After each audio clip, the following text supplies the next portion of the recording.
میرے معاشرے میں نا آج کل میں دیکھتا ہوں مایوسیاں بڑی پھیل گئی ہیں، لوگ بڑے بڑے پریشان ہیں، اور کچھ لوگ ایسے ہیں جن کے پاس سارا کچھ ہے پھر بھی پریشان ہیں۔ آزمائشوں نے ہمیں گھیر لیا ہے، جگہ جگہ ہم تکلیف میں ہیں، آزمائش میں، اور میں دیکھتا ہوں کہ وہ ڈپریشن اتنا زیادہ ہے، انجانا سا خوف ہے، پتہ نہیں کیا بن جائے گا۔ کچھ لوگ بلا وجہ سہمے ہوئے ہیں، میرے پاس پیسے کوئی نہیں، میں تھوڑا بیمار ہو گیا ہوں، میں کمزور پڑ گیا ہوں۔ یہ مایوس کوئی اور ہوتا ہے، رسول اللہ کے غلام مایوس نہیں ہوتے، حضور کے غلام مایوس نہیں ہوتے، بلکہ وہ بڑے مطمئن رہتے ہیں، اطمینان قلبی میں رہتے ہیں۔ وہ تو معاشرے کو اطمینان دیتے ہیں، سکون کی دولت آگے بانٹتے ہیں۔ آپ جب آہستہ آہستہ مایوس ہونے لگ جائیں گے، پیچھے تھک وہ بندہ نہیں جاتا جس کا جسم تھکتا ہے، تھک وہ جاتے ہیں جن کے اعصاب تھک جاتے ہیں، جن کا ذہن تھک جاتا ہے۔ جو لوگ فکری طور پہ کمزور پڑ جاتے ہیں نا، میں بیمار ہوں تو شاید کبھی تندرست نہیں ہوں گا، میں کمزور ہوں، غریب ہوں تو پتہ نہیں کبھی امیر نہیں ہوں گا، میں پتہ نہیں مطلب پیچھے میں نے رہنا ہے، یہ میرے ساتھ کبھی کوئی شاید وفا کرے گا ہی نہیں۔ ہم نا ذہنی طور پہ تھک جاتے ہیں۔ رسول کریم علیہ السلام نے جو چیز ہمیں سب سے زیادہ دی ہے وہ امید کی دولت ہے، امید کی دولت۔ امید کبھی امید نہ ٹوٹنے پائے ہماری۔ اچھا سوچیں، اچھا گمان کریں، آنے والے وقت کے بارے میں خیر کی امید رکھیں۔ حضور مبشر ہے، خوشخبری دیتے ہیں۔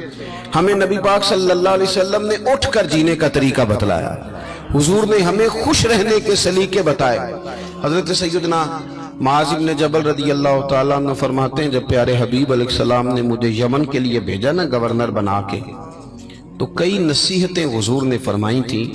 ایک نصیحت حضور نے یہ فرمائی تھی کہ معاذ، لوگوں کو نا نفرت نہ دلانا، انہیں خوشخبریاں دینا، انہیں خوشخبری۔ ہم نے ایک دوسرے کو مایوس کرتے ہیں، او جی چھاڑو تم کتے جا، سارا کھیڑ پیسے دی، تیرے کو پیسے کوئی نہیں، تیرا کچھ بھی نہیں بن سکتا۔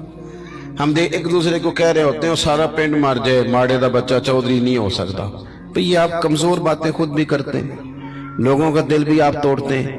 آپ لوگوں کو امید دلائیں، ان کو آگے بڑھنے کا شوق دیں۔ بہت گناہگار آدمی، بہت، میرا مالک جب چاہے، جس کو چاہے، جس وقت چاہے، اور جس وقت وہ چاہے کسی لتھڑے ہوئے کو اٹھائے، توبہ کی توفیق بھی دے اور اپنا قرب خاص بھی عطا فرمائے۔ حضرت ابو درداء رضی اللہ تعالیٰ عنہ فرماتے ہیں، میں حضور کی بارگاہ عالی مرتبت میں حاضر تھا، تو نبی پاک صلی اللہ علیہ وسلم نے ہمیں آیت پڑھ کے سنائی، وَلِمَنْ خَافَ مَقَامَ رَبِّهِ جَنَّتَانِ، جو اللہ کے سامنے کھڑے ہونے سے ڈرے گا، رب اسے 2 جنتیں عطا کرے گا۔ تو حضرت ابو درداء رضی اللہ تعالیٰ عنہ عرض کرتے ہیں، حضور وہ بندہ چور ہو، زانی ہو، اور اس نے بڑے بڑے گناہ کیے ہو معاذ اللہ، پھر بھی ڈر جائے تو اللہ 2 جنتیں دے گا، بہت بڑا مجرم ہے۔ یہ کچھ لوگ میری طرح کے ہوتے ہیں نا نیک، وہ کہتے ہیں جنت میں میں نے جانا ہے، کسی اور کو نہیں جانے دینا، وہ بھی طے کر لیتے ہیں، وہ کہتے ہیں سوال ہی نہیں پیدا ہوتا، یہ تو میرا ذمہ ہے۔ آپ ایسے نہیں کریں، آپ اللہ کی رحمت کو اس طرح مقید نہیں کریں۔ اور ہمارے کئی دفعہ میں نے دیکھا ہے کہ یہ نیک لوگ کسی کے بارے میں بات کر رہے ہوتے ہیں تو وہ اصلاح کی نہیں، وہ یوں لگتا ہے کہ جیسے بڑا حقیر سمجھ کے کسی کو تبلیغ کی جا رہی۔ یہ انداز درست نہیں ہے۔ کیا پتہ کب اللہ تعالیٰ کسی کو کون سا درجہ عطا کر دے اور کہاں اس شخص کو لے جایا جائے۔ تو حضرت ابو درداء رضی اللہ تعالیٰ عنہ نے ہماری یہ مشکل حل کر دی۔ کہتے ہیں کہ میں نے عرض کی، حضور اگرچہ وہ چور ہو، زانی ہو، نالائق ہو، گناہگار ہو، پھر بھی ڈر جائے تو اللہ 2 جنتیں دے گا؟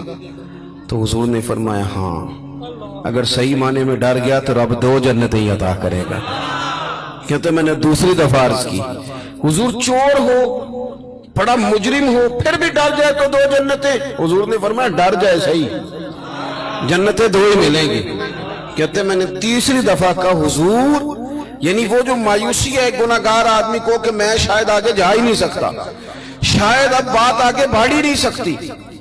حضرت ابو درداء کہتے ہیں تیسری دفعہ عرض کی، حضور اگر بڑا ظالم ہو، ڈر جائے، پھر بھی 2 جنتیں؟ تو کہتے ہیں حضور نے فرمایا اگرچہ ابو درداء کی ناک خاک آلود بھی ہو جائے نا، یعنی تو زمین پہ بھی اپنی ناک رگڑے، تو پھر بھی جو بندہ صحیح معنوں میں ڈرے گا اسے مایوس نہیں ہونا چاہیے، رب اسے 2 جنتیں عطا کرے گا۔